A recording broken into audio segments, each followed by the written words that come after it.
একজন ডিটেকটিভ, যার ডিটেকটিভ লাইফটা ছিল একেবারে স্বল্প পরিসরের। ছোটখাটো কিছু কেস দিয়েই তার ডিটেকটিভ পেশাটা চলে যাচ্ছিল। কারো হাজবেন্ড বা ওয়াইফের উপরে নজর রাখা, ছোটখাটো চুরি ছিনতাই এগুলো খুঁজে বের করাই হচ্ছে এই ডিটেকটিভের পেশা। কিন্তু হঠাৎ করেই এই ছোট এক ডিটেকটিভের হাতে পড়ে ভয়ঙ্কর এক কেস, যেখানে মাস্ক পরা কিছু লোক ভয়ঙ্কর একটা ক্রাইম করে। সেই ডিটেকটিভ সেই ক্রাইমের পেছনে ছুটতে যেয়ে আর ইনভেস্টিগেশন করতে যেয়ে দেখে সে আসলে কেঁচো করতে যেয়ে সাপ বের করে ফেলেছে।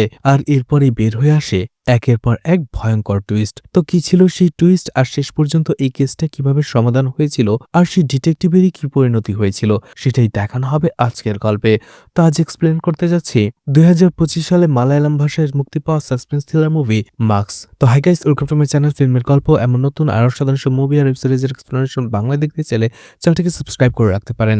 মুভির শুরুতেই মুখোশ পরা কয়েকজন লোককে দেখানো হয়, যারা একসাথে বসে একটা মিটিং করছিল। তারা সেখানে কোনো একটা টাকার ব্যাপারে বলছিল, আর তারা বলছিল সেই টাকাটা কোথায় রাখা আছে, তারা সেখানে কিভাবে যাবে, আর সেখান থেকে সেই টাকাটা নিয়ে আবারও কিভাবে বের হয়ে আসবে, আর এই কাজটা তারা কত মিনিটে করবে, এছাড়া সেখানে কি কি সিকিউরিটি রয়েছে আর সেটা তারা কিভাবে ভেদ করবে, এই সব কিছু প্ল্যানে ছিল সেখানে। এরপরেই প্রাইভেট ডিটেকটিভ ভেলুকে দেখানো হয়, যে ছোটখাটো কেস দিয়েই তার ডিটেকটিভ লাইফটা চালিয়ে নিচ্ছিল। সেখানেই দেখা যায় ভেলু একজন মহিলার সাথে কথা বলছিল। এই মহিলার কথা মতে ভেলু তার হাজবেন্ডের উপরে নজর রেখেছিল, আর সেখানে দেখা যায় সেই মহিলার হাজবেন্ড একটি মেয়েকে নিয়ে একটি রিসোর্টে আনন্দ ফুর্তি করছিল। এদিকে দেখা যায় ভেলুর কাছে অন্য একটি পরিবার আসে। আসলে তারা চাইছিল তাদের ছেলে কোথায় যায়, কি করে, কার সাথে মেলামেশা করে, এটাই যেন ভেলুর নজর রাখে। ভেলু আসলে এসব ছোটখাটো কেসগুলোই হ্যান্ডেল করে। ভেলু একজন ছোটখাটো প্রাইভেট ডিটেকটিভ হলেও তার টিমটা বেশ ভালোই বড়। তার হয়ে বেশ কয়েকজন লোক কাজ করে। এছাড়া ভেলুর বাবার একটি রেস্টুরেন্টও রয়েছে, কিন্তু সেই রেস্টুরেন্টটা আপাতত অনেক লসে চলছে।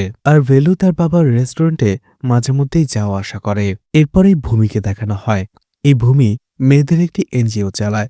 এছাড়া সে একজন সোশ্যাল ওয়ার্কার, তাই মাঝে মধ্যে অনাথ মেয়েদের এবং অসহায় মেয়েদের পাশেও সে দাঁড়ায়। ভূমির আরও একটা মূল উদ্দেশ্য হচ্ছে দেশে থেকে হিউম্যান ট্রাফিকিংটাকে বন্ধ করা। যদি সে এমন কোনো মেয়েদের খুঁজে পায় বা উদ্ধার করতে পারে, তাহলে তার এনজিওর মাধ্যমে তাদের সব ধরনের দায়িত্ব সে নেয়। এছাড়া তার এই কাজকর্ম দেখে এবং তার এই এনজিওর কাজকর্ম দেখে অনেক বড় বড় মানুষ অনেক বড় বড় অ্যামাউন্টের ডোনেশন ভূমিকে দেয়। কিন্তু আমরা চোখে যা দেখি সেটা সবসময় যে সত্যি হবে এমনটাও নয়। ভূমির বেলাতেও তাই। সমাজের জন্য দেশের চোখে ভূমি একজন সমাজসেবিকা, কিন্তু ভেতরে ছিল অন্যটা। আসলে এনজিওর যেসব মেয়েরা ছিল সেসব মেয়েদের দিয়ে ভূমি ব্যবসা করত। এছাড়া ভূমিকে যেসব বড় বড় ডোনেশনগুলো দেওয়া হতো সেটাও ছিল ভিন্ন কাজের, আর এটা ভূমি কাজে লাগাতো। এদিকে দেখা যায় একবার ভূমি ডিটেকটিভ ভেলুর ব্যাপারে জানতে পারে, আর সে তাকে তার অফিসে ডেকে নেয়। ভেলু যখন ভূমির সাথে দেখা করে, তখন ভূমি তাকে বলে দিনেশ নামের একটি লোকের ব্যাপারে তাকে খোঁজ নিতে হবে। আসলে এই দিনেশের সাথে ভূমির আগে থেকেই একটা ঝামেলা চলে আসছিল, আর ভূমি চাইছিল দিনেশকে শায়েস্তা করার জন্য, আর এর জন্য তাকে আগে তার ব্যাপারে জানতে হবে। আর সেই বিষয় থেকেই ভূমির অ্যাসিস্ট্যান্ট ভেলুর কথা বলে, যে একজন প্রাইভেট ডিটেকটিভ। এরপরেই ভূমি ভেলুকে ডাকে দিনেশের উপরে নজরদারি করার জন্য। এরপরেই দেখা যায় ভেলু এবং তার টিম দিনেশের উপরে নজর রাখতে শুরু করে। কিন্তু সেই কাজটা করতে যেয়ে ভেলু কিছু অদ্ভুত তথ্য পায়। এই দিনেশ কিছু জীবজন্তু তার বাড়িতেই পুষে রাখছে, যেগুলো ইন্ডিয়াতে ব্যান, অর্থাৎ ইন্ডিয়াতে এগুলোকে নিয়ে আসা নিষেধ। সে তার বাড়িতে একটা মিনি জু বানিয়ে সেগুলো লালন পালন করছে, আর সেখান থেকেই ইন্ডিয়ার বাইরে সেগুলো সে পাচারও করছে। আর এইসব তথ্যই ভেলু কালেক্ট করেছে। আর বেশ কিছু প্রমাণ একত্রিত হওয়ার পরে ভেলু সেই সব প্রমাণগুলো ভূমিকে দিয়ে দেয়। এরপরে ভূমি সেই প্রমাণগুলো দেখিয়ে দিনেশকে ব্ল্যাকমেল করে নিজের কাজটা করিয়ে নেয়। এছাড়া নিজের মুখ বন্ধ রাখার জন্য সে দিনেশের কাছ থেকে বেশ মোটা অঙ্কের একটা টাকাও নেয়। অন্যদিকে ভূমি ভেলুর কাজে অনেক খুশি ছিল, এই জন্য সে তাকে যে পরিমাণ টাকা দেওয়ার কথা ছিল তার থেকে বেশিই দেয়। এদিকে ভেলুকে দেখা যায় একদিন সন্ধ্যাবেলায় সে তার বাবার রেস্টুরেন্টে গিয়েছিল, আর সেখানেই রেস্টুরেন্টের ভেতরে সে রাধা নামের একটি মেয়েকে দেখতে পায়। এই রাধা বেশ কয়েকবার এই রেস্টুরেন্টে এসেছিল, কিন্তু ভেলু আজকেই তাকে প্রথমবার দেখলো, আর প্রথমবার দেখার সাথে সাথেই সে তাকে ভালোবেসে ফেলে, পছন্দ করে ফেলে। ভেলু যখন তার সাথে কথা বলতে যায়, দেখা যায় রাধাও ভেলুর ব্যাপারে কিছুটা ইন্টারেস্ট দেখাচ্ছে। এভাবেই কয়েকদিন ভেলু এবং রাধা সেই রেস্টুরেন্টে বসেই দেখা সাক্ষাৎ করতো, কথা বলতো টুকটাক। আর এরপরেই তারা একে অপরের নাম্বার নিয়ে নেয়। মেসেজে একে অপরের সাথে জানতে থাকে, তাদের সম্পর্কটা বাড়তে থাকে। আর এরপরে একদিন ভেলু রাধাকে লং ড্রাইভে যাওয়ার জন্য প্রস্তাব দেয়। রাধাও এতে রাজি হয়ে যায়। এরপরেই তারা লং ড্রাইভে চলে যায়। কিন্তু সেখানে যাওয়ার পর ভেলু নিজের ব্যাপারে রাধাকে একটা সত্যি বলে। সেটা হচ্ছে ভেলু ম্যারিড এবং তার 6 বছরের একটা মেয়েও রয়েছে। যদিও তার ওয়াইফের সাথে তার ডিভোর্স হয়ে গেছে। এটা শোনার পরে রাধা একটু চমকে যায়। কিন্তু এরপরে রাধাও নিজের ব্যাপারে একটা সত্যি বলে যে সেও ম্যারিড, কিন্তু সে তার হাজব্যান্ডকে নিয়ে খুশি নয়। আর এরই মধ্যে তার ভেলুর সাথে দেখা হয়ে গিয়েছিল। আর ভেলুকে এখন সে ভালোবেসে ফেলেছে। যদিও তারা একে অপরের ব্যাপারে সত্যিটা বলে দিয়েছিল, কিন্তু এমন সত্যি শোনার পরে কেউ খুশি হতে পারেনি, যার ফলে দুজনের মুড অফ হয়ে যায়। আর এই জন্য তারা দুজনেই সেখান থেকে যার যার বাড়িতে চলে আসে। দেখা যায় ভেলু তার মেয়ের সাথে সময় কাটাচ্ছিল। আসলে ভেলুর বিয়ে হয়ে যাওয়ার পরে তাদের কিছুদিন আগেই ডিভোর্স হয়েছে, কিন্তু ভেলু চাইছিল তার মেয়ে তার কাছে থাকবে, কিন্তু ভেলুর স্ত্রী কোনোভাবেই তার মেয়েকে তার কাছে থাকতে দেবে না। আর এই জন্য ভেলু প্রতিদিন একটা নির্দিষ্ট সময়ে তার মেয়ের সাথে যে সময় কাটায়। যদিও ভেলু তার স্ত্রী এবং শ্বশুরের প্রতি একেবারেই নারাজ ছিল, তারপরেও ভেলুর শ্বশুর তার সাথে খুব ভালো করেই কথা বলে আর বলে, তুমি টেনশন করো না, আমি সবকিছু ঠিক করে দেব। আসলে সে চাইছিল ভেলু এবং তার স্ত্রী আবারও একসাথে থাকতে শুরু করুক। এদিকে রমেশকে দেখানো হয় যে তার কিশোরী মেয়েকে নিয়ে এসেছিল ভূমির কাছে, কারণ তার টাকার প্রয়োজন ছিল। ভূমি সেই মেয়েটির বিনিময়ে রমেশকে টাকা দিয়ে দেয় আর বলে তার মেয়ের ব্যাপারে ভুলে যাওয়ার জন্য। আর এখানেই আমরা ভূমির ব্যাপারে আরও কিছু তথ্য পাই। ভূমি এমনই অনাথ মেয়েদের নিজেদের কাছে রেখে লালন পালন করে বড় করে তোলে, আর এরপরেই এইসব মেয়েদের নিজের কাজে লাগিয়ে দেয়। অর্থাৎ বড় বড় মন্ত্রী, মিনিস্টার এবং বড় বড় ব্যবসায়ীদের কাছে এসব মেয়েদের পাঠায় ঘনিষ্ঠ হওয়ার জন্য। আর যখনই তারা ঘনিষ্ঠ হয়, ভূমি লুকিয়ে তাদের ভিডিও করে ফেলে। আর এরপরে সেই গোপন ভিডিওগুলো দিয়ে সে তাদেরকেই ব্ল্যাকমেল করে এবং তাদের কাছ থেকে টাকা পয়সা নেয় এবং নিজের কাজও করিয়ে নেয়। এরপরে ভূমিকে দেখা যায় এমএলএর সাথে দেখা করতে। আসলে এই এমএলএকে ভূমি অনেক সাহায্য করেছে। তার বিনিময়ে এবার ভূমি নিজের জন্য সাহায্য চাইতে গিয়েছিল। ভূমি এমএলএকে বলে, আমার উপরে যে কেসটা চলছে সেটা যে করেই হোক ক্লোজ করে দাও, আর আমাকে নতুন একটা পাসপোর্ট করে দাও যাতে আমি দেশের বাইরে চলে যেতে পারি। আর এতে এমএলএও রাজি হয়ে যায়।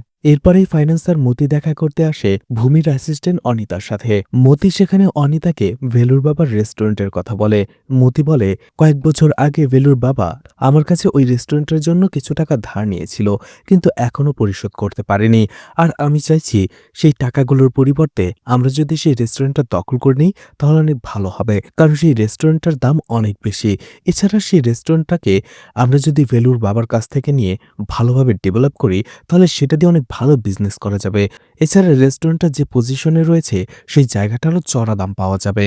আর এই বিষয়টাই অনিতা জানায় ভূমিকে। ভূমি যখন অনিতার কাছ থেকে পুরো ব্যাপারটা জানতে পারে, ভূমি মতিকে বলে, যেহেতু সেই রেস্টুরেন্টের অনেক দাম রয়েছে এবং সেই জায়গাটার অনেক দামি, তাই তুমি এক কাজ করো, তুমি বেলুর বাবার সাথে যেয়ে কথা বলো এবং তুমি যে টাকাটা পেতে সেই টাকার পরিবর্তে সেই রেস্টুরেন্টের 50% মালিকানা দাবি করো। আর তাকে পুরো টাকাটা পরিশোধ করার জন্য কয়েকদিন সময় দাও। সেই সময়ের মধ্যে যদি সে টাকা পরিশোধ করতে না পারে তখন তুমি রেস্টুরেন্ট পুরোটা নিয়ে নেবে নিজের করে। মতিরও ভূমির আইডিয়াটা ভালো লাগে।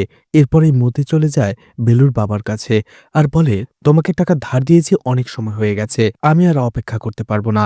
হয় আমার পুরো টাকাটা ফেরত দাও, নয়তোবা এই রেস্টুরেন্টের 50% মালিকানা আমাকে দাও। আর যখন তুমি আমাকে পুরো টাকাটা ফেরত দেবে আমি তোমাকে এই মালিকানা ফিরিয়ে দেব। কথাটা শুনে বেলুর বাবা অনেক পেরেশানির মধ্যে পড়ে যায়।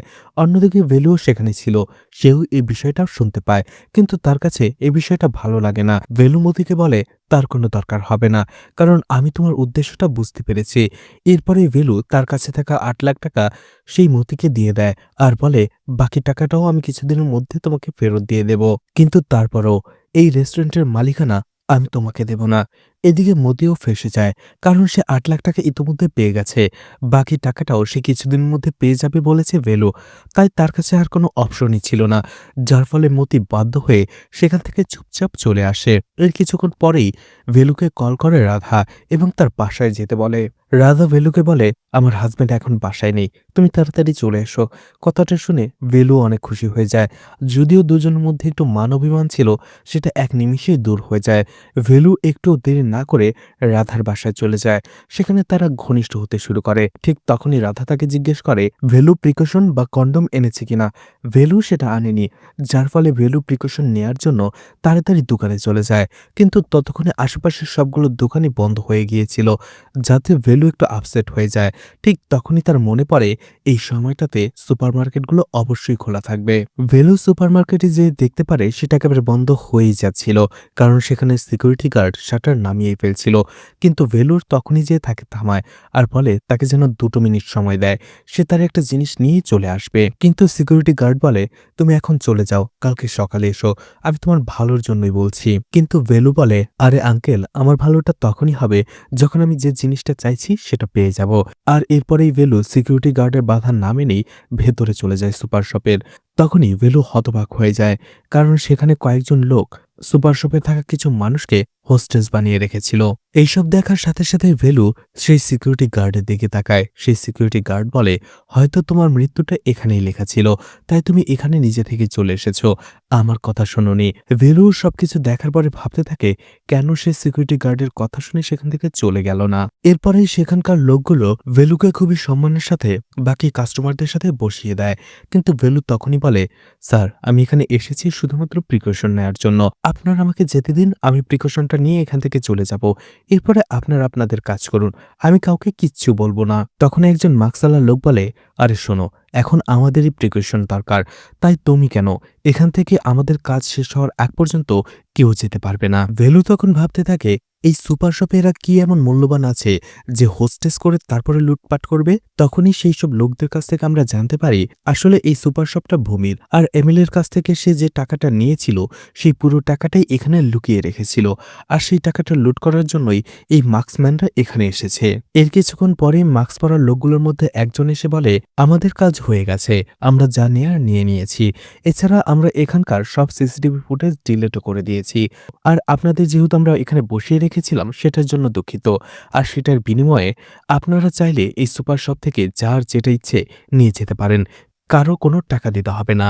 এই কথা শোনার পরে যেসব মানুষরাই এতক্ষণ নিজেদের জীবন বাঁচানোর জন্য প্রার্থনা করছিল তাদের মুখে হাসি ফুটে যায়, আর তারা সবকিছু ভুলে পুরো সুপার শপের উপরে হামলে পড়ে, যার যেটা ইচ্ছে সেটা নিয়ে নেয়, যার হাতের যতটুকু আসছিল সে ততটুকুই নিচ্ছিল।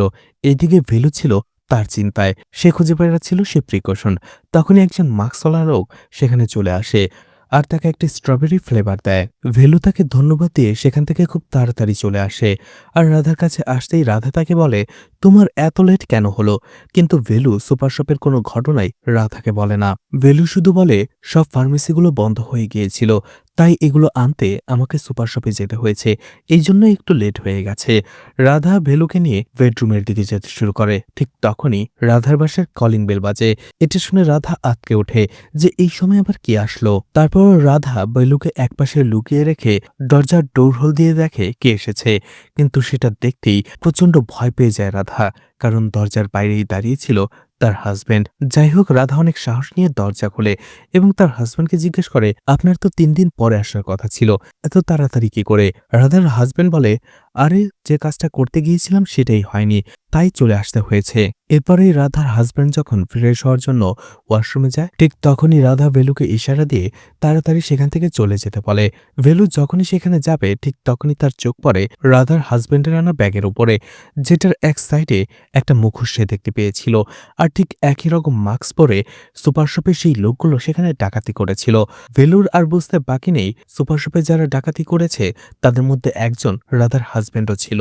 যাই হোক, ভেলু যখনই সেখান থেকে সবকিছু বোঝার পরেও বের হয়ে আসবে ঠিক ওই সময়টাতে রাধার হাজবেন্ড গণেশ সেখানে চলে আসে, আর গণেশ এটা দেখে বুঝতে পেরে যায় যে তার স্ত্রী রাধার সাথে সেই ভেলুর পরকীয়া সম্পর্ক রয়েছে, কারণ এই গণেশই সুপারমার্কেটে ভেলুকে সে প্রিকশনের বক্সটা দিয়েছিল।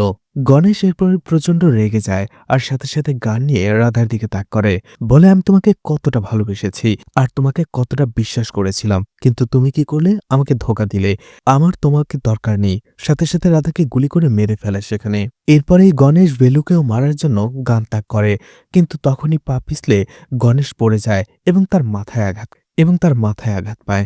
অন্যদিকে ভেলু গুলি থেকে বাঁচার জন্য আড়ালে লুকিয়ে গিয়েছিল। আড়াল থেকে আসার পরে সে দেখতে পায় সেই আঘাতে গণেশ সেখানেই মরে পড়ে রয়েছে।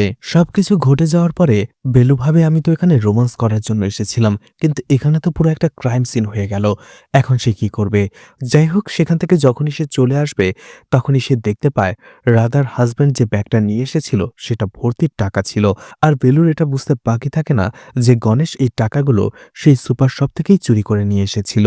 যাই হোক, ভেলুরও টাকার প্রয়োজন ছিল, এই জন্য টাকার ব্যাগটা নিয়ে সে সেখান থেকে চলে আসে। এদিকে ভূমি এবং তার লোকেরা যখন জানতে পারে সুপার শপে ডাকাতি হয়েছে, তারা একেবারেই ঘাবড়ে যায়। তারা সেখানে চলে আসে আর দেখতে পারে পুরো প্ল্যানিং এর সাথে সুপার শপ থেকে সব টাকা লুট করে নিয়ে যাওয়া হয়েছে। কারণ প্ল্যানিং না করলে কেউ জানতেই পারতো না যে এখানে এত টাকা রয়েছে। কিন্তু ভূমির মাথায় আরো বাজ ভাঙে পড়ে, কারণটা হচ্ছে সামনেই ইলেকশন, আর ইলেকশনের আগে এই টাকাগুলো উদ্ধার করতে হবে।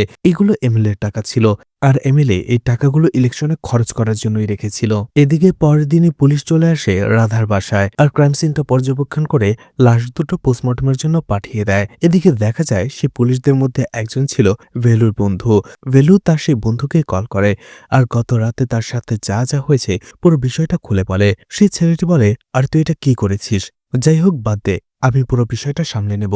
এদিকে ভূমি বেলুকে ডেকে পাঠায় আর বেলু ভয়ে তার সেই পুলিশ বন্ধুকে তার সাথে নিয়ে যায়। কারণ বেলু ভেবেছিল তার কাছে যে টাকার ব্যাগ রয়েছে সেটার ব্যাপারে জিজ্ঞাসা করার জন্যই ভূমি তাকে ডেকেছে। কিন্তু ভূমি তাকে বলে, তোমার সাথে আগেরবার কাজ করে আমার ভালো লেগেছে, তাই চাই তুমি আমার নতুন আরো একটা কাজ করে দাও। গতকাল রাতেই আমার সুপার শপ লুট করা হয়েছে, সেখান থেকে ডাকাতেরা টাকা লুট করে নিয়ে গেছে, তাও কোনো প্রমাণ রেখে যাওয়া ছাড়াই। আর আমি চাই তুমি সেই টাকাগুলো খুঁজে বের করো, আর তুমি যদি এই কাজটা করতে পারো আমি তোমাকে 1 কোটি টাকা দেব। ভেলু বলে, একটা কেসের জন্য 1 কোটি? তার মানে আপনার যে টাকাটা গেছে সেটার পরিমাণও অনেক বেশি। কত টাকা? ভূমি বলে, পুরো 440 কোটি টাকা। তারপরও টাকাটা আমার হলে কোনো প্রবলেম ছিল না, টাকাটা হচ্ছে এমএলএর, আর নির্বাচনের আগেই সে টাকাটা ওনার চাই। তখন ভেলু বলে, ঠিক আছে, টাকাটা আমি খুঁজে বের করব, কিন্তু আমার 1 কোটিটা হবে না, সেই টাকা থেকে আমার পার্সেন্টেজ চাই। ভূমি বলে, ঠিক আছে, তুমি আগে টাকাটা খুঁজে বের করো, তারপরে এই বিষয়ে আমরা বসে কথা বলবো। এরপরেই বেলু তার টিমের কাছে চলে আসে। ভেলু ভাবতে থাকে, আমাকে আগে খুঁজে বের করতে হবে যে ভূমির কাছে এসব রাজনীতিবিদরা বিশ্বাস করে এত এত টাকা কেন জমা রাখে। এই জন্য ভেলু এবং তার টিম প্রথমে ভূমির ব্যাপারেই ইনকোয়ারি করতে থাকে। কিছু ইনভেস্টিগেশন করার পরে তারা জানতে পারে এই ভূমি কয়েক বছর আগে জেলে গিয়েছিল খুনের দায়ে, আর সেই জেলে বসে সে পড়াশোনা করে 2টো ডিগ্রিও নিয়ে নেয়। এরপরে একদিন এমএলএ গিয়েছিল সেই জেলের কয়েদির সাথে দেখা করতে। এমএলএ যখন ভূমির ব্যাপারে জানতে পারে তখন সে তার হয়ে তাকে কাজ করার অফার জানায়। আর অন্যদিকে ভূমিও জানে যে এখানে থাকলে সে পচে মরবে, আর এখান থেকে বের হয়ে জীবনে এগিয়ে যেতে হলে তাকে অবশ্যই এমএলএর সাপোর্ট নিতে হবে। আর এই জন্যই সে জেল থেকে বের হয়ে এমএলএর হয়ে কাজ করতে থাকে। আর জেল থেকে বের হওয়ার পরে ভূমি তার একটা গ্যাং তৈরি করে, আর সেই গ্যাংয়ের মাধ্যমে এমএলএর বিরুদ্ধে যারা যারা ছিল সবাইকে মেরে ফেলে। আর এটাই ছিল এমএলএকে করা ভূমির সেই সাহায্য, যার ফলে সেই সাহায্যের বিনিময়ে এমএলএ ভূমির সব কাজ করে দিচ্ছিল। এদিকে ভেলু এবং তার টিম মেম্বাররা ভূমির ব্যাপারে পুরো বিষয়টা জেনে গিয়েছিল, কিন্তু তারপরেও ভেলু বলে ভূমি এমএলএকে সাহায্য করছে শুধুমাত্র এই কারণটার জন্য বাকি সব এমএলএ মন্ত্রী মিনিস্টাররা ভূমির কাছে টাকা জমা রাখবে, এমনটা তো হতে পারে না। নিশ্চয়ই এর পেছনে আরো কোনো কারণ রয়েছে। তখনই ভেলু তার হ্যাকার টিমমেটকে বলে ভূমির ল্যাপটপ হ্যাক করার জন্য। আর যখনই তারা সেটা করে তখনই তারা একটা শকিং বিষয় জানতে পারে, যেটা ভূমির ব্যাপারে আমরা শুরুতেই জেনেছিলাম। ভূমি এনজিওর নামে ছোট ছোট বাচ্চাদের লালন পালন করে সেই সব মেয়েরা বড় হওয়ার পরে তাদেরকে দিয়ে প্রস্টিটিউশনের কাজ করে, আর সেই সব মেয়েগুলোকে তারা পাঠিয়ে দেয় বিভিন্ন মন্ত্রী মিনিস্টারের কাছে তাদের সাথে ঘনিষ্ঠ সময় কাটানোর জন্য। আর এরপরেই সেই ঘনিষ্ঠ সময়ের ভিডিও করে তারা তাদের ব্ল্যাকমেল করে। আর ঠিক এই কারণে এমএলএ সহ বাকি মন্ত্রী মিনিস্টাররা ভূমির ফাঁদে পা দিয়ে তার কাছে টাকা রাখতে বাধ্য হয়। এদিকে সেই মার্কসম্যানদের দেখা যায় যারা সেই টাকাগুলো লুট করেছিল। তারা টাকাগুলো লুকিয়ে রাখতে চেয়েছিল, কিন্তু সেই টাকাগুলো এক জায়গায় রাখলে বিপদটা বেশি হওয়ার সম্ভাবনাই বেশি। এই জন্য তারা ঠিক করে তাদের এই টাকাগুলো তারা আলাদা আলাদা করে সবার মাঝে ভাগ করে নেবে। সেই লোকগুলোর মধ্যে একজন তার টাকাটা সরাসরি বাসায় নিয়ে আসে এবং তার স্ত্রীকেও দেখিয়ে ফেলে। আর এতগুলো টাকা একসাথে দেখার পরে সেই লোকটার স্ত্রী অনেক খুশি হয়ে যায়। কিন্তু সেই লোকটা বলে, এই টাকাগুলো আমরা এখনই খরচ করতে পারবো না। কারণটা হচ্ছে, এখন খরচ করলে সেটা আমরা ধরা পড়ে যাব। তাই ৩ মাস অপেক্ষা করতে হবে। আর ৩ মাস পরেও আমরা খুব অল্প অল্প করে তারপরে খরচ করব। কিন্তু দেখা যায় সেই মহিলাটি টিভিতে একটি অনেক বড় জুয়েলারি শপের অ্যাড দেখে, যেখানে ছাড় দেয়া হচ্ছিল। আর এই অ্যাড দেখার পরে সেই মহিলা নিজেকে আর ধরে রাখতে পারে না। সেই ব্যাগ থেকে বেশ কিছু টাকা নিয়ে সেই জুয়েলারি শপে চলে যায়। আর সেখান থেকে সে বেশ কিছু গহনা কিনে নেয়। এমনকি সেই মহিলা এই বিষয়টা তার হাজবেন্ডকেও বলে না। এদিকে ভেলু চলে আসে ভূমির কাছে আর বলে, আপনার সব গোপন খবর আমি পেয়ে গেছি, তাই আপনি চিন্তা করবেন না। সেই টাকাগুলো তো আমি খুঁজে বের করেই ফেলবো, কিন্তু সেখান থেকে আমার পার্সেন্টেজটা বাড়াতে হবে, ৫ থেকে ১০% করতে হবে। ভূমি বলে, সেটা পরে দেখা যাবে, তার আগে তুমি টাকা নিয়ে এসো, টাকা খুঁজে বের করো। আর তুমি হয়তো জানো না, তুমি টাকা খুঁজে বের করতে না পারলে আমিও তোমাকে ছাড়বো না, কারণ আমিও তোমার ব্যাপারে অনেক কিছুই জানি। তোমার বিয়ে হয়েছে, তোমার একটা মেয়েও রয়েছে, আর সেই তোমার মেয়েটা এখন আমার কাছে রয়েছে। কথাটা শুনে একেবারেই চমকে ওঠে ভেলু। ভেলু তার মেয়েকে বাঁচানোর জন্য ভূমিকে কথা দেয় সে টাকাগুলো সে উদ্ধার করবেই। যেহেতু ভেলুর কাছে আগে থেকে এরকম একটা মাস্ক ছিল যেগুলো পরে সেই লোকগুলো সেদিন লুট করেছিল, তাই সে খোঁজ করার চেষ্টা করে এই মাস্কগুলো কোথায় তৈরি হয়েছে।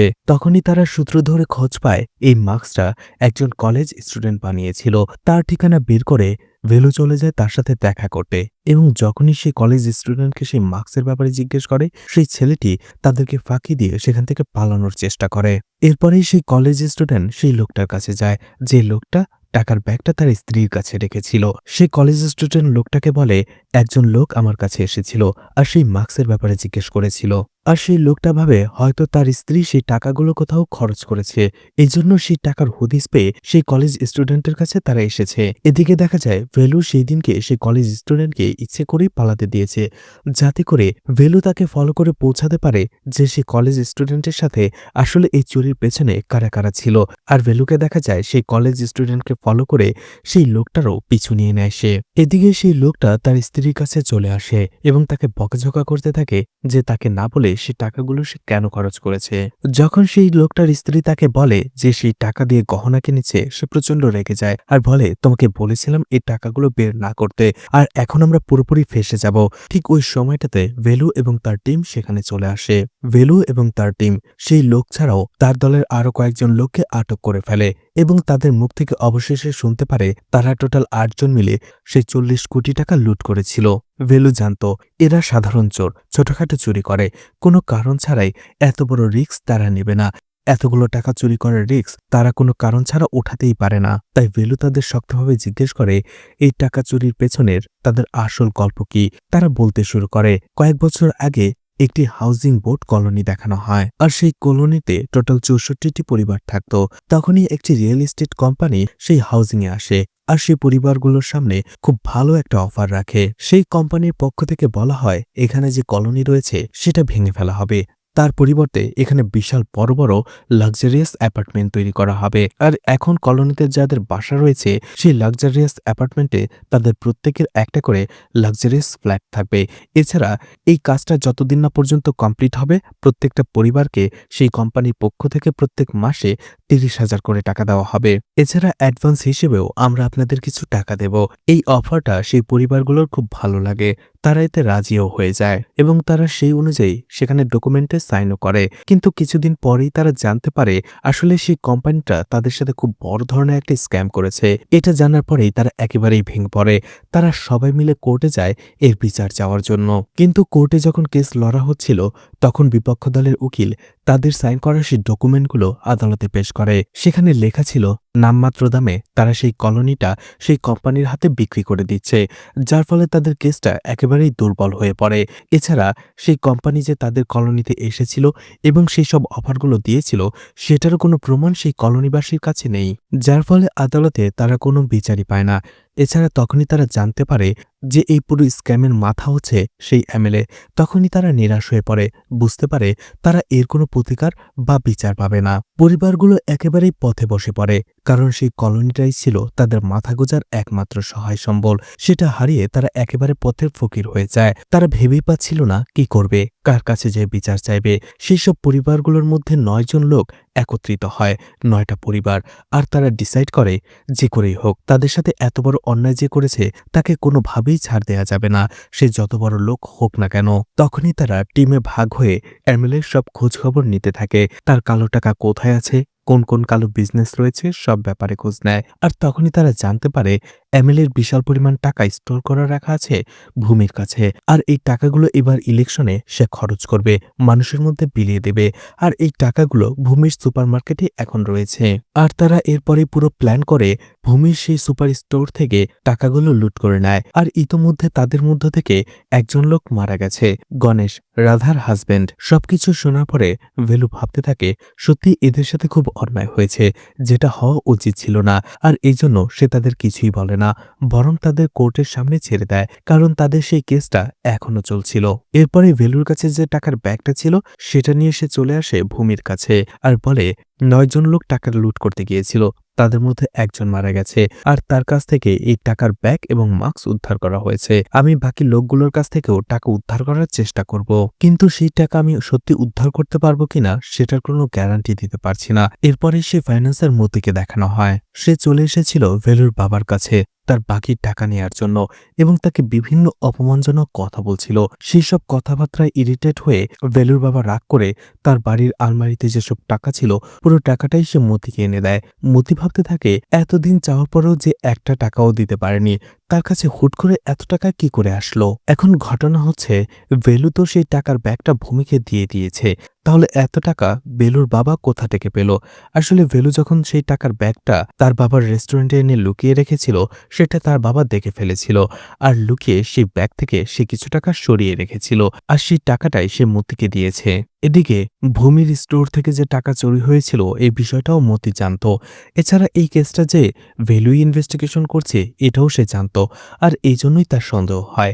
সে সাথে সাথে ভূমির অ্যাসিস্ট্যান্টকে কল করে এবং বলে ভেলুর বাবা হুট করেই তাকে পুরো টাকাটা পরিশোধ করে ফেলেছে, এই টাকাটা নিয়ে তার একটু সন্দেহ রয়েছে। আর এই জন্যই সে টাকাটা সে ভূমির কাছে পাঠাচ্ছে, সে যেন চেক করে।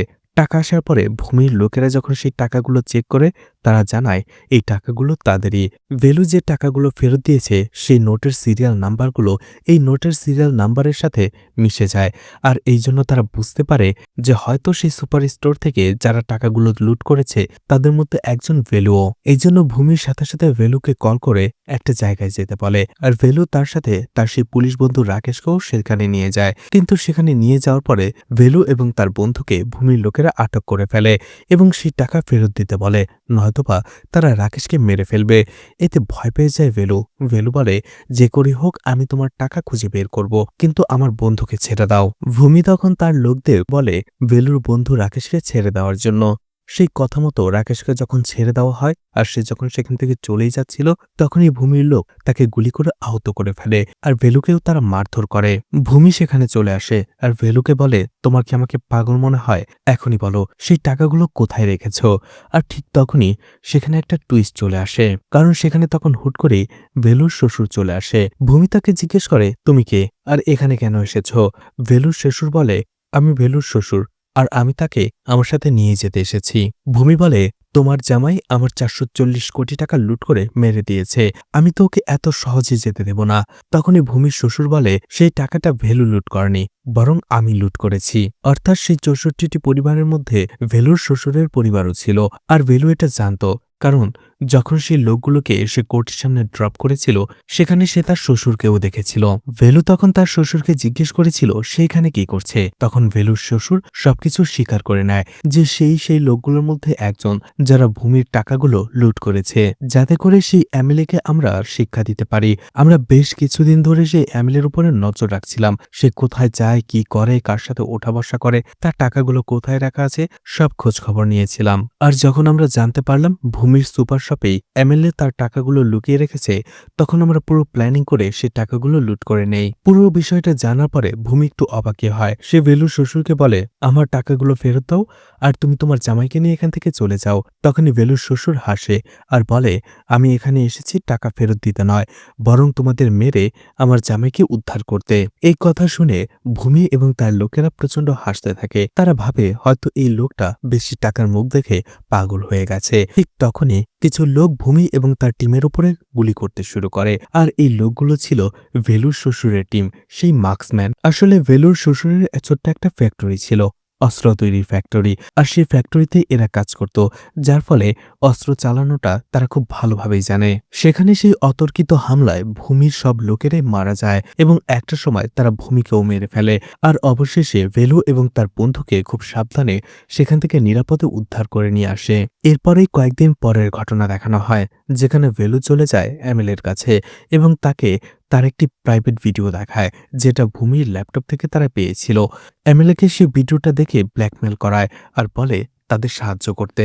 ভেলু সে এমএলএকে বলে, যারা যারা সেই কলোনিতে তাদের বাড়ি হারিয়েছিল তাদের প্রত্যেকে তাদের বাসা ফেরত দিতে হবে। আর সেই এমএলএও বাধ্য হয়ে সেই কলোনিতে যারা যারা যাদের বাসা হারিয়েছিল প্রত্যেকের নতুন করে ফ্ল্যাট দেয়। আর অবশেষে অন্যায়ের শিকার হওয়া সেই পরিবারগুলো নিজেদের মাথা গোঁজার ঠাঁই ফিরে পায়।